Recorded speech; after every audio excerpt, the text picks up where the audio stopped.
භාවිතා කරන ප්‍රතිකාරක බෝතල් තියෙනවා. ඊට අමතරව අපි රත් කිරීම සඳහා භාවිතා කරන මේ මොකද්ද කිව්වේ මේකට නමක් කිව්වොත් මොකද්ද? ජල තාපකයක් තියෙනවා. එතකොට මේ ජල තාපකය දැන් පුතාලට පේනවා ඇති අඳු තුනක් තියෙන ආධාරකයක් තියෙනවා. අපි යාට කියනවා තෙපාව කියලා අඳු තුනක් තියෙන නිසා. ඊට උඩින් මේ කම්බි දැල තියෙනවා. ඒකත් උඩින් තමයි අපි බීකරේ තියන්නේ. මේක තිබුණ නැත්නම් පොඩි බීකරෙන් නම් මේක ඇතුළට මේක වැටෙන්න පුළුවන්. ඒ නිසා ආරක්ෂාව සඳහා අපි කම්බි දැල භාවිතා කරලා මේ බීකරය තියෙනවා දැන් ජලයෙන් පිරීලා. දැන් අපි ළඟ තියෙනවා මේක රත් කරන පුතේ ගෑස් ටැංකියක්. මොකද්ද මේ තියෙන්නේ? ගෑස් ටැංකිය. ඒ ගෑස් ටැංකියට අපි අයි කරලා තියෙනවා රෙගියුලේටරයේ තියෙන උපකරණයක් උපාංගයක්. මේ තියෙන රෙගියුලේටරය මේ තියෙන්නේ මොකද්ද? ගෑස් බන්සන්දාහකය. මොකද්ද මෙයාගේ නම? බන්සන්දාහකය. බන්සන්දාහකයයි ගෑස් ටැංකියයි දෙක එකට සම්බන්ධ කරලා තියෙනවා රෙගියුලේටරේ. ඒතකොට මේ බටේ අපිට ගෑස් ටැංකියේ ඉඳන් ගෑස් ලබා දෙනවා. ඒකට අපි ආහාර පරීක්ෂාවේදී ඒක පරීක්ෂාවක් සඳහා අපිට ජල තාපකය අවශ්‍ය වෙනවා. අපිට මේකට උදව් කරනවද මිස්? හොඳයි. අපිට ඒ විශේෂ කරන අතරේ අපි පටන් ගමු අපේ පරීක්ෂාවට ඕන රසායනික ප්‍රතිකාරක තියෙන විද්‍යාගාරේ. මේ තියෙන්නේ මොකද්ද බලන්න මේ බෝතලේ පාටේ පාටක් තියෙනවද? මොන පාටද මේ? නිල් පාටයි. මේ ද්‍රාවණය නිල් පාටයි. මෙයාගේ නම එහෙම දන්නවද පුතාලා? බෙනඩික් ද්‍රාවණය. මොකද්ද මේ ද්‍රාවණයේ නම? බෙනඩික් ද්‍රාවණය. දැන් මික්ස් එක පත්තු කරයි පුතාලා බලන්න මේ ප්‍රතිකාරක තියා. මේ තියෙන්නේ බෙනඩික් ද්‍රාවණය. මේ තියෙන්නේ තවත් ද්‍රාවණයක්. බලන්න යාගේ කලර් එක. බලන්න මේ බෝතලේ පිටින් මොන වගේ පාටක්ද පුතාලා ගෑස් එකට පේන්නේ? මෙරුන් පාට. Maroon colour. හා දුඹුරු පාට. මේකේ පේන්නේ පුතේ දුඹුරු පාට. මේ පිටියේ ගැස්සුවම බලන්න. දුඹුරු පාට. ඔන්න දැන් ප්‍රතිකාරක දෙකක් පුතාලට අඳුන ගන්න පුළුවන්. බෙනඩික් ද්‍රාවණය මොන පාටද? නිල් පාටයි. මේක අයඩින් ද්‍රාවණය දුඹුරු පාටයි. තවත් මම හිතන්නේ තව ද්‍රාවණ දෙකක් ප්‍රතිකාරක දෙකක් අපිට පාවිච්චි වෙනවා. එකක් තමයි කොපර් සල්ෆේට්. මේ තියෙන්නේ කොපර් සල්ෆේට්. කොපර් සල්ෆේට් මොන පාටද අපිට? ද්‍රාවණය හා සමාන මේ තරම් ඩාර්ක් නෑ අපිට. ටිකක් ලා පාටකට නිල් පාටක් තියෙනවා. තවත් අපි මේ පරීක්ෂණයට භාවිතා කරන ද්‍රාවණයක් තමයි සෝඩියම් හයිඩ්‍රොක්සයිඩ්. එයාට පාටක් තියෙනවද? නෑ. අවර්ණයි දැක්කම වතුර වගේ. හොඳයි. ඔන්න දැන් අපි භාවිතා කරන ප්‍රධාන ප්‍රතිකාරක හතර. මොනවද භාවිතා කරන ප්‍රධාන ප්‍රතිකාරක හතර? මේ කවුද කියන්නේ මම? මේ කවුද? අයඩින් ද්‍රාවණය. මේ කවුද? නෑ. සෝඩියම් හයිඩ්‍රොක්සයිඩ් එයා අවර්ණ ද්‍රවයක් වගේ. මේ කවුද? Copper sulphate. ඔන්න දැන් භාවිතා කරන ප්‍රතිකාරක මොනවද කියන එක පුතාලා අඳුරනවා. දැන් අපි ඊළඟ පියවරට යනවා. අපි දැන් හදන්නේ මේව භාවිතා කරලා ආහාර පරීක්ෂා කරන්න. අපි මුලින්ම ගමු ග්ලූකෝස් ද්‍රාවණය. ග්ලූකෝස් ටික දිය කරලා තමයි මේ ද්‍රාවණය අපි හදලා තියෙන්නේ. එතකොට ග්ලූකෝස් අයිති වෙන්නේ කාබෝහයිඩ්‍රේට් යටතේ. අපි බලමු අපි ග්ලූකෝස් ද්‍රාවණයෙන් ස්වල්පයක් ගත්තා. මෙයාට අපි එකතු කරනවා අන්න හරි පුතේ බෙනඩික් ද්‍රාවණය. බෙනඩික් ද්‍රාවණයෙන් ටිකක් ගමු. ආධාරය අපි රත් කරන ක්‍රමවේදය තමයි මේ වගේ ආධාරකයක් භාවිතා කරනවා. පරීක්ෂා නල ආධාරකයක් මේක. එතකොට අපි මෙහෙම තද කරලා බලන්න මෙහෙම තද කරන්න ඇති. දාලා මේක වැටෙන්න පුළුවන් නිසා මේ ක්ලිප් එක දාටක තද කරනවා. දැන් අපි පරීක්ෂණයට සූදානම්. අපි බලමු මේකෙදි අපිට මොන වගේ වෙනස්කම් පෙන්නනවද කියලා.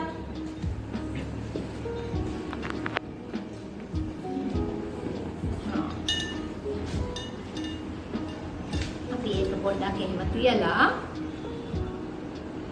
තව පරීක්ෂණයකට අවශ්‍ය දේවල් එකතු කරගමු.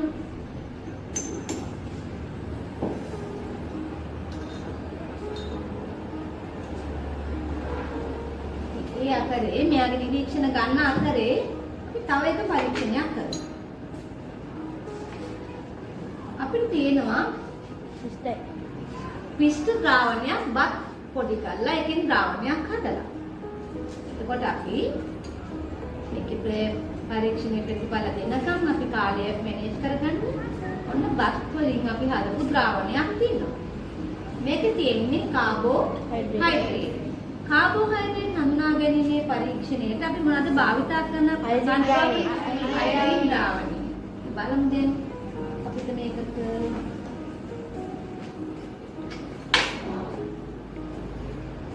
අපි අයඩින් බිඳු කීපයක් දාලා බලමු.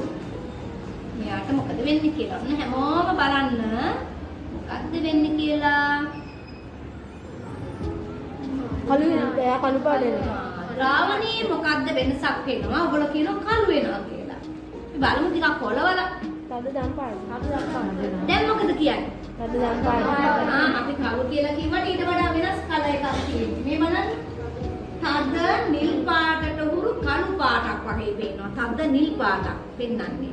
එහෙනම් බත් සඳහා නැත්නම් කාබෝහයිඩ්‍රේට් හඳුනා ගැනීමේ පරීක්ෂණයේදී අපිට පෙන්නනවා අයඩින් දැම්මම තද නිල් පාටක් ඒ ද්‍රාවණය. එහෙනම් නිරීක්ෂණය මොකද්ද පුතේ?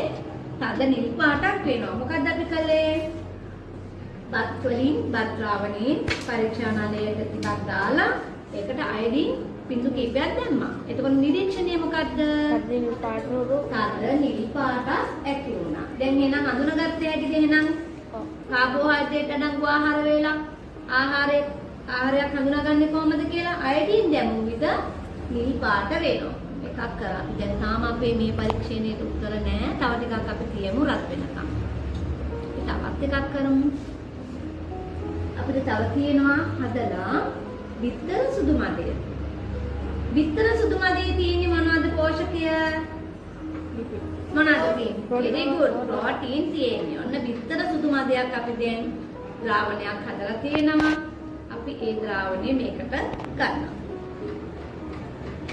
මේක ප්‍රෝටීන් හඳුනා ගැනීමේ පරීක්ෂාවට තව තියෙන විශේෂ නමක් තියෙනවා.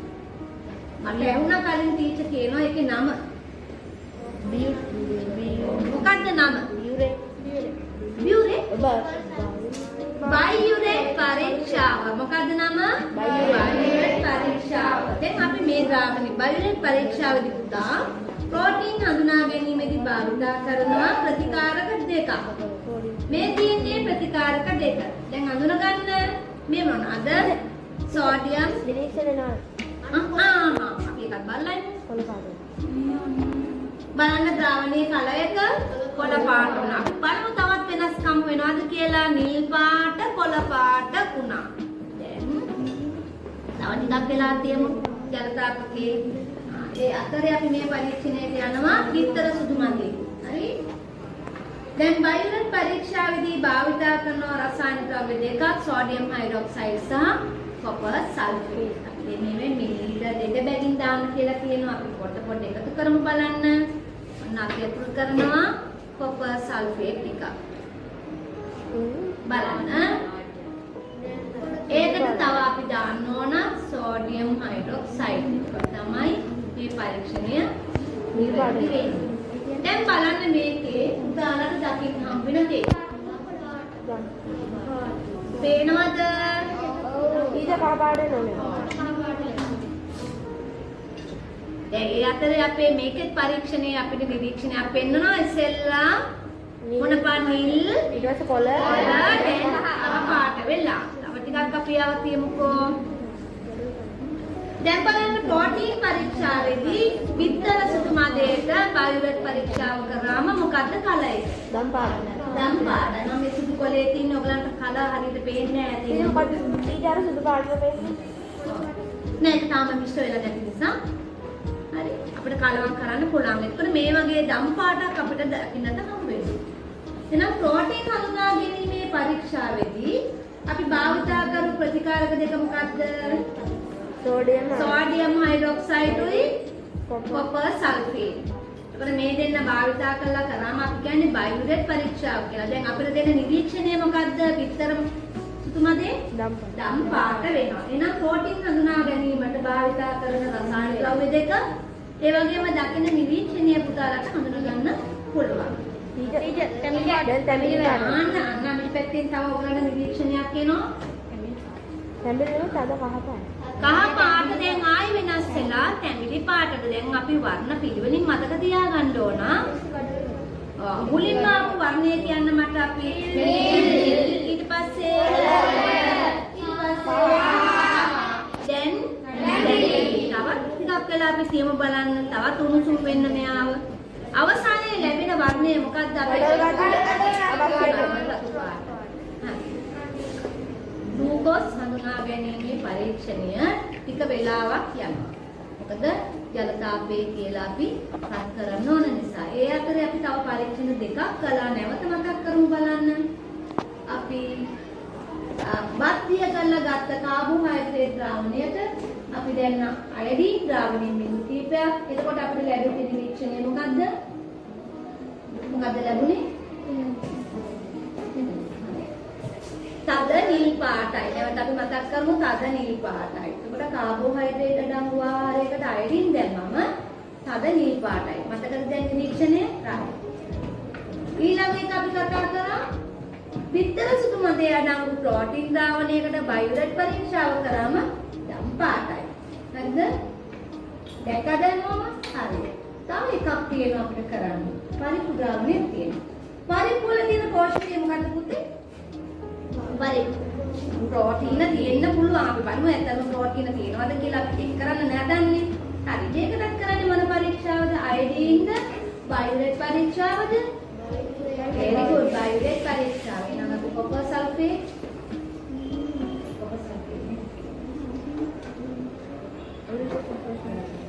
කොපර් සල්ෆේටුයි සෝඩියම් හයිඩ්‍රොක්සයිඩුයි මිලිලීටර් දෙක බැගින් අපි එකතු කරලා සොලවලා බලමු ඒකට. දැන් පුතාලට කණ්ඩායම් වශයෙන් කරන්න දෙන්න බෑනේ මේ කොවිඩ් කාලේ ඉඳන්. බලන්න. එහෙනම් පරිප්පු වල ප්‍රෝටීන තියෙනවද? කොහොමද අපි කියන්නේ තියෙනවා කියලා? දම් පාටයි යා. බයොලට් පරීක්ෂාව කරා මේ ද්‍රාවණයේ දම් පාට වෙනවා. අපි විතරක කො අපි හදුපෙත. බලන්න. මේක විතර අඩංගු වෙත එකේ ප්‍රෝටීන තියෙනවා. පරිප්පු වල ප්‍රෝටීන් තියෙනවා දම් පාට ද්‍රාවණයක්. කුටි වෙනසක් තියෙනවා. තද දම් පාට යට තියෙන්නේ. තද තැඹිලි පාට. මේක තද තැඹිලි පාට. එතකොට අද අපි තෙල් හඳුනා ගැනීම සඳහා ගමුක් වලට ලිපිඩ හඳුනා ගැනීම සඳහා පරීක්ෂා. දැන් මේ වෙනකොට අපි පරීක්ෂා කීපයක් කරලා තිබුණා. පිස්තය සඳහා පරීක්ෂාව, ග්ලූකෝස් සඳහා පරීක්ෂාව, ප්‍රෝටීන් සඳහා පරීක්ෂාව. දැන් අපිට අවසානයේ තියෙනවා ලිපිඩ සඳහා පරීක්ෂාව. පිස්තය සඳහා අපි භාවිත කරපු ප්‍රතිකාරකය මොකද්ද? හැමෝම කියන්න මතකේ? මොකද්ද? පිස්තය හඳුනා ගැනීම සඳහා භාවිත කරපු මෙතන ද්‍රාවණ වලින් මොකද්ද? අයඩීන් ද්‍රාවණය. එතකොට අයඩීන් දැම්මම මේ ද්‍රාවණය දැම්මම අපිට ලබා දෙනවා පිස්තය අඩංගු නම් තද නිල් පාට. ග්ලූකෝස් හඳුනා ගැනීමේ පරීක්ෂණය අපි භාවිත කරනවා කොපර් අනේ කොපර් සල්ෆේට් නෙවෙයි බෙනඩික් ද්‍රාවණය. බෙනඩික් ද්‍රාවණය දැම්මම අපිට පරීක්ෂණයේ පෙළක් හම් වෙනවා. මුලින්ම ආවේ අපිට නිල් පාට, ඊට පස්සේ පිළිවෙලින් කියන්න මම පාට, ඊට පස්සේ පාට, ඊට පස්සේ තැඹිලි පාට. දැන් තවත් අද වෙලා රළු පාටක් දෙනවා. එහෙනම් අද බලන්න මේ පරීක්ෂණ පෙළ පාට ලෝකයක්. දැන් අපි හිතේ චිත්‍රපන්තියේ විතරගේ පාට එනවා කියලා. මේ විද්‍යාපන්තියේ. විද්‍යාපන්තිය අපිට ලැබෙනවා පාට ලෝකයක්. බලන්න. මේ තියෙන්නේ අයඩින් කරපු පරීක්ෂාව කාබෝහයිඩ්‍රේට් සඳහා. මේ තියෙන්නේ ප්‍රෝටීන් පරීක්ෂාව මේකේ දම් පාටයි. ග්ලූකෝස් පරීක්ෂාවේදී පාට ලෝකයක් අපිට හම්බුනා. ඒකවල පුතාලා හිතන්නේ චිත්‍රපන්තියේ විතරයි පාට. ඒ අදිනේ චෝක් කැලිනේ. නමුත් අපේ පරීක්ෂණය අද කලර්ස් තියෙනවා පාට. ඉතින් අද අපිට අමතක වෙන්නේ නැති පාඩම. අපි ලිපිඩ සඳහා පරීක්ෂා ටික මෙතන තියමු ඔයගලන්ට. රළු පාට ඉන්නකම් බලන්න. ඔව්. ලිපිඩ පරීක්ෂාව සඳහා අපිට භාවිත කරන තව කෙනෙක් මම බක්තිකුත් තියෙනවා නිකන් අපි බත් උත්තර පොඩ්ඩක් දාලා බලමුකෝ පෙන්නන්න. මේසෙකට තිබුණා නම් හොඳයි නේ. අන්න බත් ටිකක් තියෙනවා අපි අතන ද්‍රාවණය හදලා තුනේ අපි මේකට ටිකක් දාලා බලමු. ඒකත් දබ්බන්න. තද නිල් පාටක් දක්නට හම් වෙන්නේ කළු වගේ. පාම් පැත්තකුත් තිබුණා නම් හොඳයි. එතකොට පුතාලට පුළුවන් අපි ලිපිට පරීක්ෂාවක් කරමු. right. ලිපිට පරීක්ෂාවේදී මේ තියෙන පුතාලට පුළුවන් සුදු කඩදාසියක් මේ වගේ අරගෙන අපිට පුළුවන් පොල් කෑල්ලක් පොඩක් මේ උඩු කරලා දාලා ගන්න අපි පොල් ටිකක් දාලා බලමු අර තෙල් පැල්ලමක් අපිට දක්නට හම් වෙනවද කියලා. මේ තියෙන ලිපිට සඳහා පරීක්ෂාවේදී අපි මේ වගේ කඩදාසි කැබැල්ලක් අරගෙන එයාට පොල් තෙල් ටිකක් අපි ඉස්සම අපිට හම් වෙනවා තෙල් පැල්ලමක් පාරිභාෂික තෙල් පැල්ලමක් අල්ලා අපි කියන්නේ. එතකොට මේ තියෙන ලිපිට සඳහා පරීක්ෂාවක් අපිට මොකක් හරි ආහාරයක තෙල් තියෙනවද කියලා බලන්න මේ වගේ කඩදාසියක පුළුවන් ඔතලා තිබ්බම මේ වගේ පැල්ලමක් හම් වෙනවා. අපි අද කරපු පරීක්ෂණ 4. පරීක්ෂණ 4 නැවතම මතක් කරොත් විස්තය සඳහා පරීක්ෂාව, ග්ලූකෝස් සඳහා පරීක්ෂාව, ප්‍රෝටීන් සඳහා පරීක්ෂාව, ලිපිඩ සඳහා පරීක්ෂාව. දැන් මෙතන ඉන්න පුතේකට අද කරපු පරීක්ෂා ගැන කරපු ලැබපු අධ්‍යයනකින් විස්තර කරන්න පුළුවන්. ඕනම ලෝකයේ තියෙන ඕනම ආහාරයක් ගත්තොත් අපිට මේ සඳහා පරීක්ෂා කරන්න මම මේ භාවිතා කරපු රසායනික ප්‍රතිකාරක අවශ්‍යයි. පෙනඩින් ද්‍රාවණය, අයඩින් ද්‍රාවණය, කොපර් සල්ෆේට් ද්‍රාවණය, සෝඩියම් හයිඩ්‍රොක්සයිඩ් ද්‍රාවණය. මෙන්න මේ ද්‍රාවණ 4 අපි භාවිතා කරලා තමයි අද පරීක්ෂණ ටික කළේ. දැන් කවුද අද ලැබපු අධ්‍යයනයෙන් ගැන අපිට පොඩි විස්තරයක් කරන්න. මේ පරීක්ෂණ ලක්ෂණයිද, ආස හිතුණාද, ඔයගලන්ට තනියෙන් කරන්න පුළුවන්ද? කවුද විස්තර කරන්නේ? නැද්ද කවුද? මම මතකයි කලින් පන්තික දරුවෙක් කිව්වා මම විද්‍යාගාරේ මට දිව්‍ය ලෝකයක් වගේ. ඒ තරම් ආස හිතෙන දේවල් තියෙන්නේ කියලා. හරි ලස්සන අදහස් ප්‍රකාශ කරා. ඒගොල්ලන් මේ ලිපි ලියලා කියවන්න පටන් ගත්තා. ඉතින් පුතාලටත් එහෙම අත්දැකීම් නැති අපිට ඕන පොතේ ලියාගෙන විද්‍යාව ගැන දන්න දරුවෝ නෙමෙයි. හැකියාවන් අත්දැකීම් විස්තර කරලා ඔයගලන්ට අවස්ථාවක් තිබුණොත් මේ කාර්ය කරන්න දෙන්න බැහැනේ අපිට. ඒ නිසා අපි ගුරු ආදර්ශනයක් විතරයි කරන්නේ පරීක්ෂණවල. අද තේරුණාද පුතාලට මේ පාඩම? හරි. අපි ප්‍රශ්න ටිකක් අහුවොත් කියන්න පුළුවන් උත්තර. හරි. එහෙනම් මම පළවෙනි ප්‍රශ්නය අහනවා. විස්තර සඳහා පරීක්ෂා කිරීමට අපිට මොනවද අවශ්‍ය කියලා රසායනික ද්‍රව්‍ය. රසායනික ප්‍රතිකාරකය. අයඩින්. එයාගේ පාට කුමක්ද? ඒ ද්‍රාවණීය පාට දුරු පාටයි. දෙවෙනි ප්‍රශ්නය.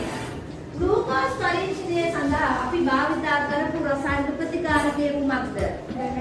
පෙනඩින් ද්‍රාවණය. මේක හැමෝම කියනවා මට හිතෙනවා හැමෝටම හොඳට තේරෙනවා කියලා. පෙනඩින් ද්‍රාවණීය පාට කුමක්ද? ඊට පස්සේ අපි නලයකට ග්ලූකෝස් ද්‍රාවණයෙන් ස්වල්පයක් අරගෙන මේ වගේ ආධාරකයකට සවි කරලා ජල තාපයක ගිල්ලනකොට ඒකි කලර්ස් එමෙතන් වර්ණ වෙනස් වෙච්ච පිළිවෙල මතකෙන් කියන්න. මුලින්ම නිල්, කොළ,